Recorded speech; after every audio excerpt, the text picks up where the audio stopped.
Hi, and welcome to this live reading from A Chance at All by Angela K. Parker. And this is presented by Itsy Bitsy Book Bits. Chapter 1, Nalah. My mouth hung open as my brain attempted to register what the young woman behind the counter said. I'm sorry, ma'am. Your flight has been delayed. I look above her head at the screen to confirm, but I still don't believe it.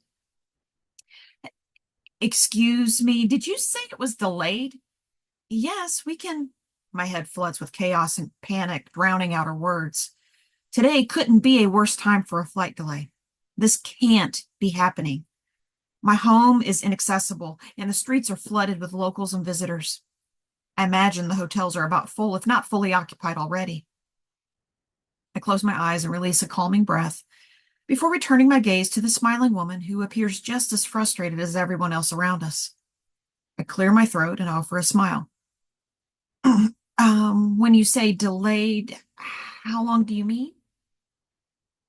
It depends on the weather, ma'am. As of now, 1 day, maybe 2 or 3. 2 days? Unbelievable, I whispered under my breath. Maybe more. The lady behind the desk rubs it in further. I glance around at the many frustrated patrons in the airport. There's no need to make a fuss over the uncontrollable. I'll just come up with a plan. I listen as the lady explains what happens next, then drag my luggage back to my car to weigh my options. A thought pops into my head and I quickly shake it away. Staying with my parents is out of the question. It would be strange to ask, given we live in the same city and I haven't seen them in 3 months. A hotel reservation gets much more appealing with each second that I ponder. I tilt my head back to rest on the seat, close my eyes, and take a deep breath. After a few seconds, my eyes pop open and I raise my head. There is one other option that is just as absurd as asking my parents to stay with them, but it's worth a shot. I'm going to regret this as sure as day. I know I will, but it must be done.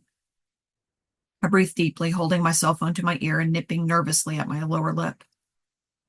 Hello? My younger brother answers after a few rings. Levi, I need your help, I said quickly. I waited anxiously behind the wheel of my Passat, my luggage in the back seat. You don't call, you don't write, Levi sings songs, but you need my help. His skepticism doesn't go unnoticed. I don't blame him. I've seen Levi just as much as I've seen my parents during the last 3 months. Granted, my absence from him wasn't on purpose. We've both been busy. I suck my teeth. It's only been a few days since we spoke, Levi. Stop playing. Okay, what do you need? I hesitate for a moment. Levi and I got along fine once we left our parents' home, but it's been more than a decade since we shared the same space for more than a few hours. I cleared my throat before answering. A place to stay? Levi laughs. Don't you have a home? Of course I do, but I'm renting it out for 2 weeks. And my travel plans are on hold. I paused, and so did Levi. Come on, you wouldn't make your only sister get a hotel, would you? It's only a few days, 1 week at the most. Hopefully my plans aren't a total loss. You'll barely know I'm there, I pleaded. I don't think I've ever witnessed Levi this quiet before. He's likely thinking of all kinds of reasons to say no, with his bachelor status at the top of the list. My stay would definitely dampen his lifestyle. You can stay, Levi finally speaks, surprising me. Thank you. On one condition, Levi continues. I should have known there would be a catch. Levi is a favor for a favor kind of guy. He's smart and witty with a knack for getting his way. I never could get one over on him without giving something in return, and I've always admired him for that. Until now. What condition? You have to spend Christmas with me. Done, I said quickly. I wasn't done, Levi grins snidely. What else? Gosh, he can be such a pain. At Mom and Dad's.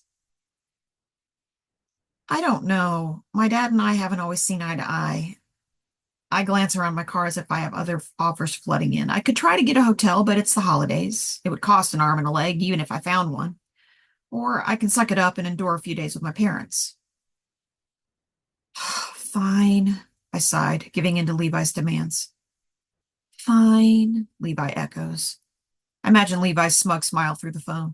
His mission is to get me to spend more time with my family, which doesn't bode well with my mission to stay away as much as possible. I don't like conflict, and my dad is a trigger. I've opted out of the last 2 Christmas dinners with my parents under the guise of work because of him. One more thing, Levi says. Nick is crashing with me for the holidays. Oh, I pondered. Nicoli Burns, my brother's best friend since grade school. He was a cute kid, 3 years younger than me and the same age as Levi, who grew into a fine young man. A lot of ifs come to mind when I think of Nick. If he weren't my brother's best friend. If he were only 3 years older. If he was capable of commitment. If my life wasn't such a mess. If I hadn't gotten stuck in a marriage of convenience for all those years. We could have been something, if only. But he is, and he's not, and I am hanging on by a thread. Will that be a problem? Levi asked, stirring me back to reality. No, it's not a problem. Why would it be?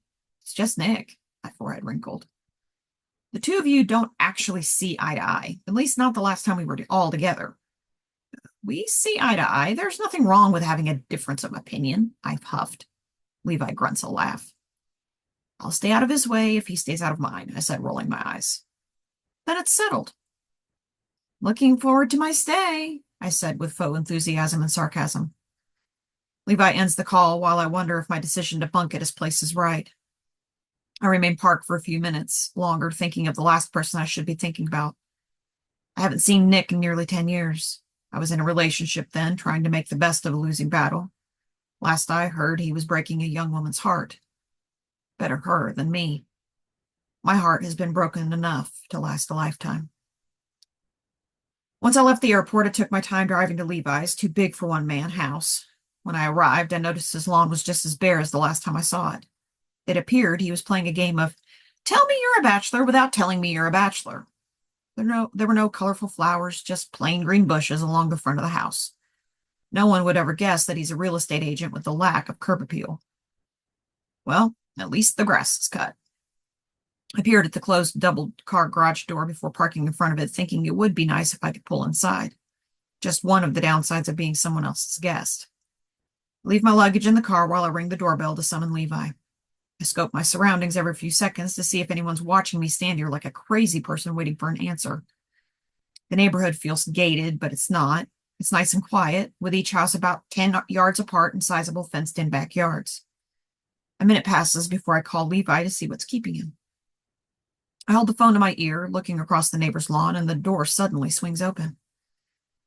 Finally, you would think if I were expected, I wouldn't have to wait, I said, returning my eyes to the doorway and dropping my hand to my side. Call forgotten. I suck in a deep breath at the sight of Nick standing before me with a wide grin on his face and nothing but a towel hanging low on his waist. A thin line of hair trails from his navel, dipping beneath the towel. Droplets of water beat his skin, glinting faintly in the morning light. His 6'2" frame is perfect. Nick, I choked out. It's hard not to make it obvious that I'm staring at his broad chest when the thing is staring back at me. Oh my, how Nick has blossomed since last time I saw him shirtless. When we were younger, he was too immature for my taste, not serious relationship material. But now, he's all grown up, all grown out, and I can't pull my eyes away from him. Good to see you too, La. Nick pops his pecs on purpose, I presume. But I'm not mad at him. His eyes roam, traveling the length of my body before they find mine again. He lifts his arm, muscles stretching with the movement as he grabs the door jamb and effectively blocks my way inside. Rumor has it we're going to be roommates for a while. I straighten my back, checking my emotions. You really shouldn't listen to rumors, Nick. It's more like housemates, and I'm not staying long. I knock his arm away from the door and push past him. Where's Levi? I turn to face Nick. No idea, Nick shrugs, closing the door behind him. He said he had a couple of errands to run. He called to tell me to let you in. He didn't tell me that I'd be here, Nick wrongly finishes my sentence. No, I knew you'd be here. I didn't know you'd be half naked. Didn't think he would be gone. Nick tilts his head. You're not afraid to be alone with me, are you? I laugh. Why would I be afraid? You're harmless. Nick raises his brows and a thought occurs to me. I don't know him like that. Sure, he and Levi grew up together and are best friends, but what's to stop him from snapping? I don't know what he's been up to for the last 10 years, and with my track record, I doubt I'd know safe if it slapped me in the face. Wait, you are still harmless, right? For the most part, Nick replies. I praise Nick, silently scorning myself for doing so. I shouldn't be staring as I am, but I can't help it.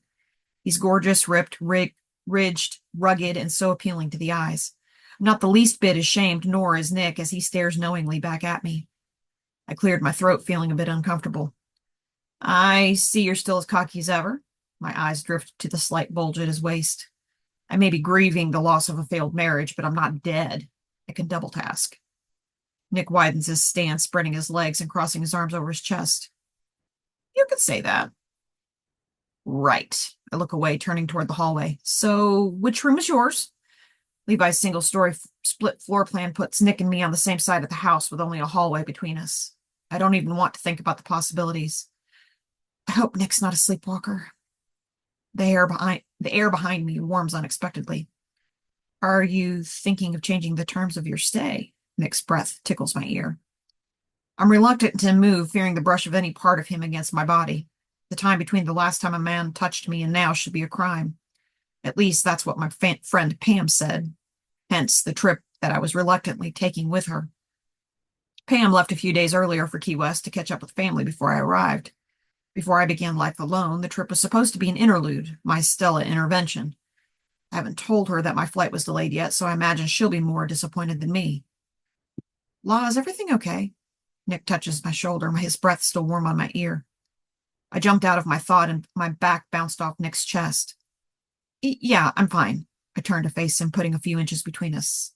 I paused, on the verge of spilling my life story, but decided against it.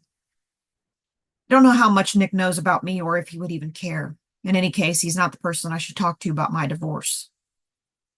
Which room is yours? I asked again seriously. Nick stares at me for a moment, squinting his eyes thoughtfully. Then he nods to the room in the back. The one on the right.